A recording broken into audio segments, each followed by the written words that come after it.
Nicholas Wabogo, Brian Adagala, Mark Karufio na Christopher Wamai nĩ athondeki a thinema arĩa maraikirio ngono tarĩki 2 ũtukũ wa gũkĩa ũmũthĩ, kũrĩa Wabogo na Adagala marararire ceceni ya borithi ya Pangani, nake Karufio na Wamai mararara ceceni ya borithi ya Muthaiga, no mararekererio hatarĩ na bodi.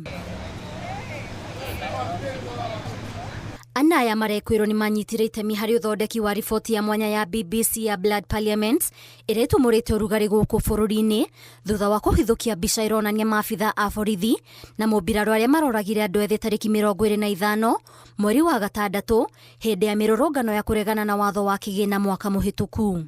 The OB, it seems that they were likely going to be charged with the publication of false information.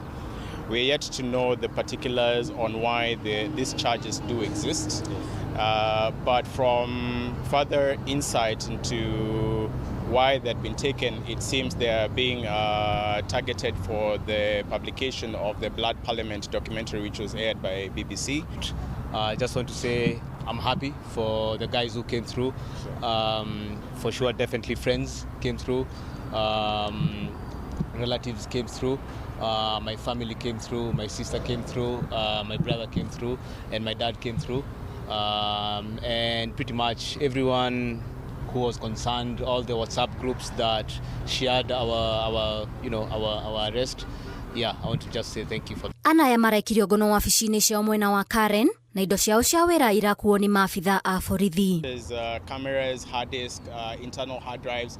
The DCI know very well they're supposed to make a miscellaneous application in court. They go get a court order and they confiscate all those mobile phones and things like that. Up to now, I've not seen a copy of this particular court order or the miscellaneous application. So therefore, for me, the fact that they have obtained those particular gadgets that has been illegally, and in any case, they... Not really. I mean, we've just been told the false publication thing, so I don't know. Yeah. Gĩko gĩkĩ nĩ gĩkũmithĩtio nĩ honge itiganĩte cia kũrũĩrĩra ihoto cia ũmũndũ na ihoto cia athondeki a thinema gũkũ bũrũri-inĩ, amu nĩ ũndũ ũrahanĩka mũthĩ wa gũkũngũĩra wĩyathi wa ũmemerekia.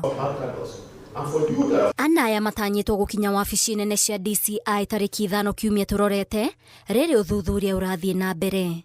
Ngĩribotera Inooro TV, njĩtagwo Waithĩra Ndwati wa Mwangi.